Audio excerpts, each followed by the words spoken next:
Hey, I'm Dr. Aaron Harrison. This video is all about how you can avoid lifestyle inflation, or what you can do not to avoid it, but really to manage lifestyle inflation so that you can be able to save and invest for your financial future. So, this is a mistake that you'll definitely want to avoid, that most people go out and they make, and this really keeps them in financial bondage and it hurts them for their financial future. And we don't want you to do that. So let's kick this off by looking at what is lifestyle inflation. Lifestyle inflation means that the more money that you receive or the more money that you make, the more money that you spend. And so, if you are spending more money as you're making more money, then that is not good at all, because then all the additional money that you're making, you're just spending it. So, everything has to be in moderation, where you're making sure that you're not going ahead and spending too much of your hard earned money, but instead what you're doing is you're going and making sure that you have everything in moderation. And so when I think about lifestyle inflation, I think about myself, and I think about how I did this. I think about after I graduated from Sacramento State University, I went and started working on my graduate degree, my master's of Christian ministry, over at Abilene Christian University in Abilene, Texas. And so when I first moved there, I knew I didn't have a job or didn't have any money. So I knew I had to do something to make ends meet. So I got a 4 bedroom apartment with 4 other roommates, and it was 2 baths. And then I remember just going on campus the first week, finding a part-time job and thinking, yes, okay, I'm gonna have enough money to be able to pay my rent. And then I wanted a little money next over, so I got another part-time job and another part-time job. So I have all these part-time jobs where I'm working about, 10 hours a week. And so I started earning more money, and I got a fourth part-time job with about 10 hours per week. So once I got this fourth part-time job, I realized I had some additional money left over. So what I decided to do was take the additional money that I had left over, and I decided to go ahead and move from that 4 bedroom apartment with 4 roommates to a studio apartment. Now, this was better to me, not because my roommates were bad, but it's just nice to have your own space, because I was there. They could be making noise, watching movies, listening to music up late, and I'm trying to study and do what I'm trying to do. And so what I realized was I wanted my own space. And so that's what most reasonable people would do. They say, hey, you're making more money, so now you could spend more money, get into a studio apartment. You don't have to worry about any roommates or any additional noise, and you can go and do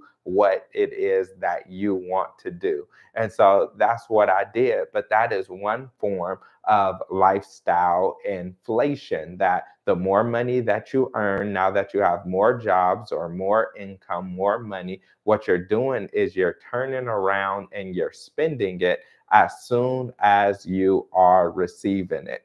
And so it didn't stop there. I ended up getting my master's degree from Abilene Christian University, and I went over to Pepperdine University to work on a master's of divinity. Now, Los Angeles area is expensive. Pepperdine is in Malibu, and Malibu is super expensive as well. So when I first got out there, I was actually living with someone. I was living with the leader for the church that I started working at as like their young adult minister or working with their young adults. And so I was staying at their home. But as soon as I started receiving income from that job and I got a teaching assistant job, and so as soon as I started making more money, what I decided to do was I decided to go get a one bedroom, or it was a one bedroom apartment.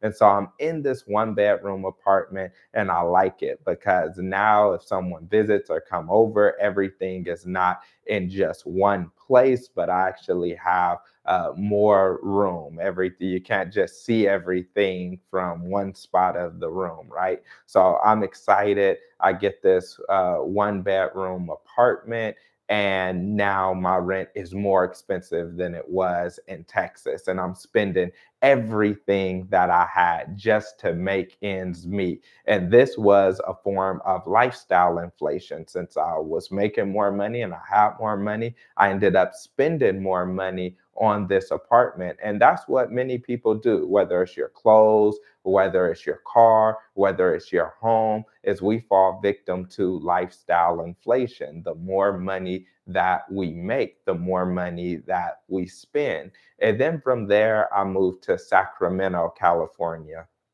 And I remember being in Los Angeles, I did not have central AC. I remember it being hot at night, and the AC was only in the living room, but I didn't have an AC window unit in the window in my bedroom. So I'd have to sleep in the living room on really hot nights. And I promised myself, I said, from now on out, the next place I'm going to get is going to have central AC. So I get to Sacramento. I'm going to a place that have central AC. Then I got a 2 bedroom apartment. So it started with a 4 bedroom apartment with 4 roommates, to a studio apartment, to a 1 bedroom apartment, to a 2 bedroom apartment. And the money that I was making from substitute teaching, from being a pastor at the church, then I was spending most of that money on rent and my living expenses, but I really did not have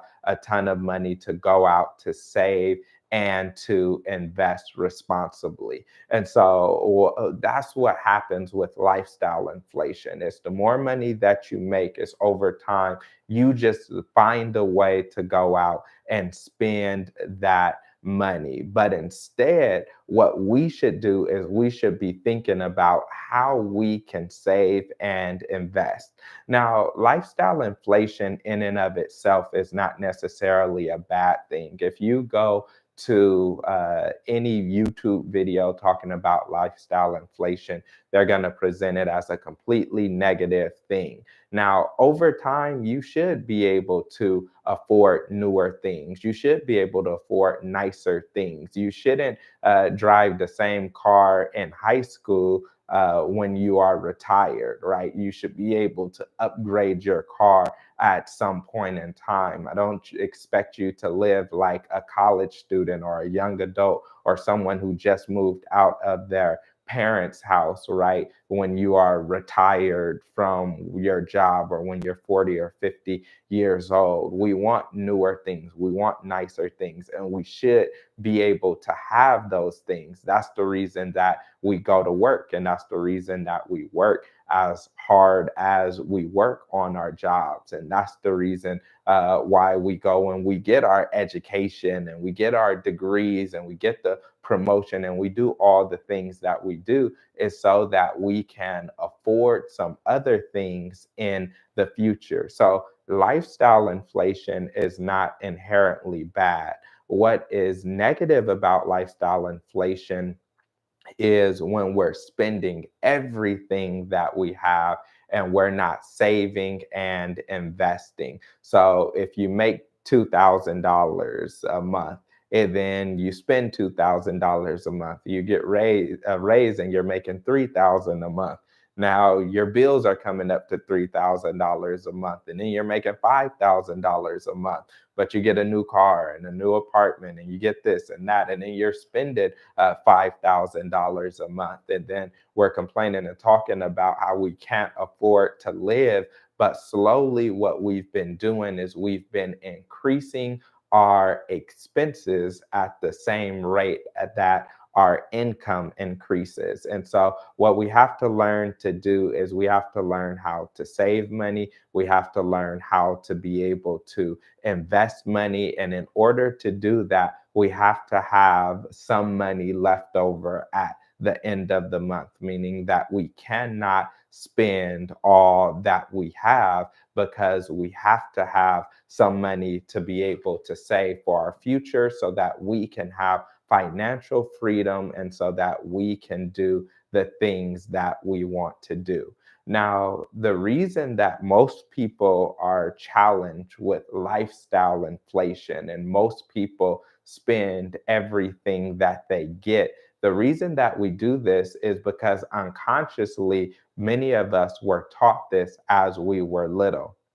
Maybe we saw family members or friends living paycheck to paycheck. But how we were taught about money is I remember if I wanted something that cost $20, I had to go figure out how to make $20, how to earn $20.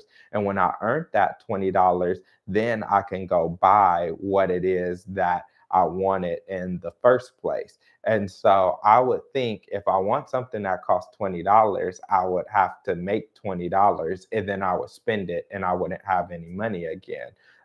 Similarly, if I wanted a pair of shoes that cost $100, I can do odd jobs. I can think, oh, I can cut people grass around the neighborhood for $20 a piece. And if I cut them for $20 a piece, that's only 5 lawns. And I cut 5 lawns, I could take that $100 and I can buy that new pair of shoes. But that form of teaching about finance, it does not teach you anything about saving and it doesn't teach you anything about investing. So if I wanted a PlayStation or a Nintendo and it cost $300, the only thing on my mind was I need to figure out how to get my hands on $300. So once I get my hands on this $300, then I can be able to go out to save, then I can be able to go out and buy what it is that I wanted to buy.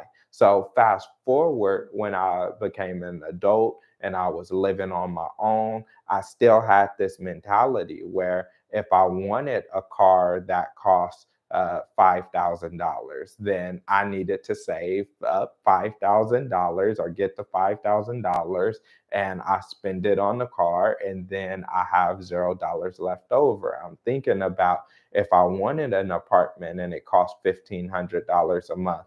I'm thinking, well, all I need to do is make sure that I'm making enough money to cover my rent and my gas and my food, and then I am good. So I put myself into a cycle where I was living paycheck to paycheck, to where whatever I was getting, I was spending on whatever I wanted to spend it on. But I never realized that this was a habit that I had developed even when I was a child. And so my encouragement to you is to think about what were you taught about money as a child and how did people explain it to you? And when you were taught about money, were you just able to spend everything that you had? And then how did those principles carry over to when you were an adult? And did you have those same money habits as an adult? Because if you do, then that can lead to some really bad financial consequences. So, what I think about now is I have two children. I have a daughter that is that is 2.5. I have a son that is 1.5. I think about how will teach my children about money in the near future. And one thing that I won't teach them about money is that if you want to buy something that costs $100, you need to make $100. Instead, I'm going to teach them if you want to buy something that costs $100, the first thing you need is a good work ethic. So I'm not just going to hand it to you or give it to you, but instead, I'm going to find a way for you to earn it or find a way for you to do something to receive that money. But once you receive that money, the best thing you can do with your children is not just to teach them everything that you have, you get to just go spend it on what you want, but instead teach them the principle of saving, teach them the principle of giving generously, teach them the principle of investing when they're young. So hopefully, if they want something that costs $100, instead of them thinking, oh, all I need is $100 and I can get exactly what I want and I will be good. Instead, what they'll do is they will begin thinking like, oh, if I want something that costs $100, I really need to make $160 because I need some money to give generously. I need some money to be able to save for whatever I may need in the future. And I need some money to be able to be invested. And I think just by children learning when they are young to save money, that they have a certain amount of money somewhere. And it's not money just to be spent on whatever they want whenever they want, but it is money that is set aside for a plan, something in the future, for something that they want in the future, or a goal that they want in the future, instead of just saying everything that you have, you can go and you can spend it. And so when you do that, what happens is you can go and you can really help your children out by teaching them these good financial principles that will benefit them in the future. So what I recommend is I recommend you go and teach them how to save, teach them how to invest. Think about what it would do for a child's mind if they learn how to take money, even if it's $10, $100, 1,000, however much money it is, for them to take that money and place it somewhere where it grows over time. When they learn this as a child, then as an adult, they'll be able to do some great things. I think about even Warren Buffett and how he talked about how he were taught the principles about investing when he was a little boy. He was under 10 years old and he had already started investing money. But when he saw that money grow over time, then that impacted him in a way to where he wanted to be an investor and he understood investing. And that's why Warren Buffett is one of the most successful investors that has ever lived, or investors that we have living today, is because he learned this at a really young age. And so since he learned this as at a young age and was able to put these principles into practice, then he was able to be really successful over time. And so what I hope that you learn from this is that we should have a habit of not spending every penny that we get.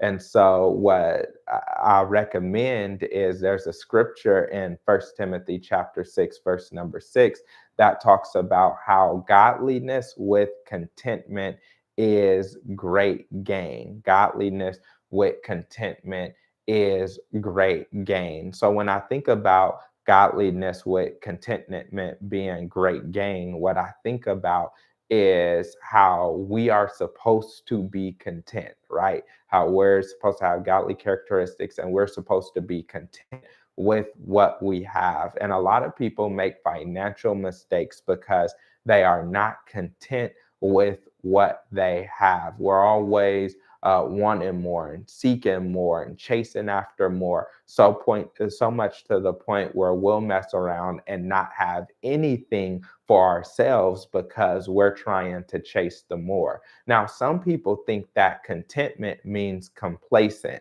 Contentment does not mean that you are complacent. You can definitely be content without being complacent. What being content means is that you're appreciative for what you have, you're grateful for what you have, you're thankful for what you have, and you think, man, if I didn't get anything else, then what I have is enough. I'm grateful for what I have. If you're watching this live right now, then that means that you have internet, you have Wi-Fi, you have free time to be able to watch this. And so if you are watching this, then you are truly blessed and in a good position. So we have to be grateful for what we have, thankful for what we have, but don't be complacent. I mean, you still set goals for yourself. You could still want to achieve more, but you don't feel like you have to spend every single penny on something new or whatever you see in a store, but instead you're able to have a little bit of money so that you can save it and so that you can invest it. So being content will really take us a long way and really get us places. And then there's a scripture in the Bible that talks about those who are faithful with little will be faithful with much. And those who are not faithful with little will not be faithful with much. Those who can't be trusted with little can't be trusted with much. So, a lot of people, if you ask them about why they have financial struggles or challenges, they'll say they're having these financial struggles because they do not have enough money. They do not have enough resources. They are not financially stable and they need a raise or a promotion or another career, or they just need to make more money. And many people say that the solution to their problems is to make more money. But what this biblical principle teaches us is that it teaches us is that if you don't know how to manage the little bit that you have, you won't be able to manage a lot.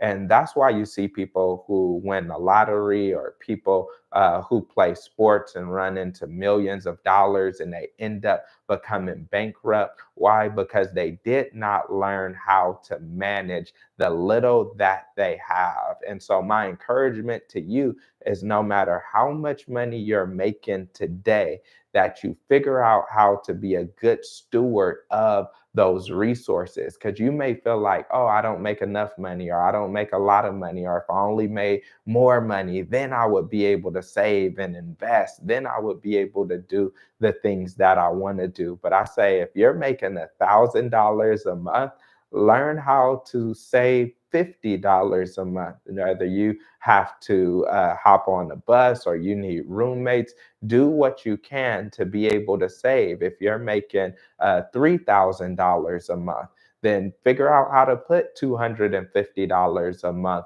off to the side. If you're making $5,000 a month, try to see if you can save $500 a month. If you're making 10,000, try to save $1,000 a month, $2,000 a month, because that's how you get ahead financially. So as you make more money, you can't spend the more money that you're making. And that's how you keep away from lifestyle inflation. And I believe that today that's our primary problem is people thinking that they don't have enough. And hear me out. I want you to have more. I want your income to increase. I want your investments to go well. I want you to have a lot of money, but I don't want you to think that money will solve your problem, right? Money is just a symptom. The problem is we don't have the principle of saving and investing. Really, every time you get paid, you should save between 10 to 20% of that income for whatever plans you have for your financial future. And you should take some of that money that's saved, and once you have an emergency fund, then you should start investing that money. So if you're saving 10% of your income, your net income that you receive, then that is good. That's the money that you're saving, because you know your car is going to break down or your house is going to need to be remodeled. You'll run into a financial emergency. A family member may be going through something. You may have to take a couple days off of work. You know, you may get laid off from a job. Emergencies happen, and you want to have that emergency fund in place to take care of those emergencies when they do happen. But in addition to that, what I would recommend is saving at least 20% of your net income. If you can get to saving 20% of the income that's going in, and you can take at least 10% of that 20% that you're saving, and you can invest it, then your money will start growing exponentially. And then your money will start making money. But the challenge is oftentimes when we go to buy a home, we want to buy the biggest home that we could afford, the newest, the nicest home that we could afford. Or when we rent a home, we want to rent the newest, the nicest home that we can afford. Or when we go to get a car, we want to get the newest, nicest, the best, the most expensive car that we can afford. And so just because you qualify for something doesn't mean that you can necessarily afford it. And so, what I recommend is not just looking at the bottom line of, oh, I can afford this rent, or I can afford this mortgage, or I can afford this car payment. But what will really set you apart is to say, well, can I save 10% or 20% of my income? You pay yourself first. So after you save that money, then what money do you have left over to go out and spend? So my encouragement to you is to go get some budgeting tools, that you go out and that you create a budget so that you can see how much are you spending on cars or your housing, how much are you spending on transportation, how much money are you saving, how much money are you investing, how much money are you spending on yourself, how much money are you spending on your needs, and how much money are you spending on your wants. Once you create a budget, then you're able to make sure that your money is going where you want it to go. Then you'll be in a great financial position. And I see someone in a comment said, I need to, and Sister Ann Gamble said, I need to learn the principle of saving for myself, even at my age. And I say, that's everyone. Everyone needs to learn the principle of saving. And I say that it's never too late to learn that principle of saving. Some people, as they get up in age, they feel like, oh, well, now I'm too old and it's too late. And so I'm just going to keep doing what I'm doing. But think about how that could impact your children or your grandchildren, and how they can see what you're doing and how they could apply those principles. And so I was in Walmart earlier today, and when I was coming out of Walmart, there was an older lady. She probably was in her 70s or something like that. And I remember the gentleman was asking, he was saying, oh, do you have any money to donate? And she was saying, no, I don't have any money to donate. I won't have any money until the first of the month. I ran out of everything, you know, that I have, and all I had was enough for these groceries. And it just really made me feel bad, because I thought about how long she had been going and living paycheck to paycheck for, and saying that she didn't have any resources or finances, that she didn't even have $2 to go and give to the person at the time. Now, maybe she had the money and that was just her excuse to not to give. But I know there are many people who live in that way, where they're saying, oh, I have to wait for my next paycheck. And then when it gets towards the end of the month, they feel like they can't do things that they wanted to do. Then when it comes the first of the month, they're like, oh, you want some money? Here you go. Here you go. Whatever you need. I just got paid, right? But we shouldn't have that mentality when it comes to our budget, when it comes to our finances, when it comes to our resources. Instead, what we should do is we should make sure that we are prioritizing saving, and that we're not like, okay, I'm going to get the most expensive home. I'm going to get the most expensive car. It's like, first, make sure that you're giving generously, make sure that you're doing all the things that you need to do, that you're saving, make sure that you're investing. And after you do those things, then you'll be able to get the money, then you'll be able to get the things that you would want to have. So I really like that principle of, of if you're faithful with a little bit, right, then you can be entrusted with much.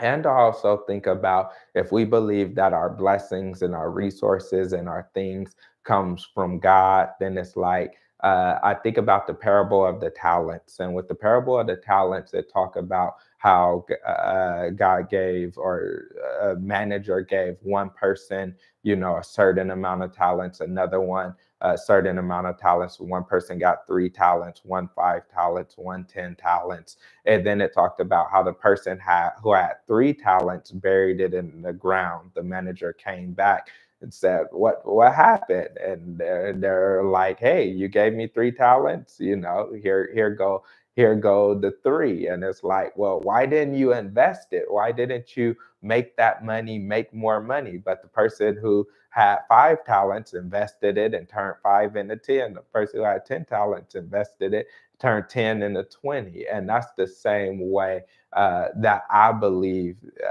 the same thing that we should do as good stewards, right? We can find a way to help our money to be able to grow exponentially by investing in things. We could even put our money in things like, if you have your money in a savings account, it only gets less than 1% interest. But you have money market accounts, which are a saving account that helps you earn more interest on your money. So I just believe that we need to learn the principles of saving and investing. And I was not taught these principles growing up. And so that's why I started this YouTube channel, because after years of research and learning about finances and money, I said, I want to be able to take what I have and what I learned, and I want to turn around and I want to share it with others. And for me as a pastor, I feel like, at churches, we ask people to give, but we don't give people any resources or help with how to budget and manage their money so that they can be financially prosperous and thrive. So I want everyone that I know, all believers, all family members, all friends, I want them to thrive and be successful financially. But we have to have these foundational principles that we are putting into practice, so that the more income we receive, we know how to manage that responsibly. So I thank you all for watching this live stream. If you enjoyed that, then I have many other videos on my channel, which is all about finances, personal finance, and how to manage your money. So thank you for watching, and I will catch you next time. And always, if you comment, I will respond. So comment, like, and share, and I appreciate you, and I'll see you next time. Bye.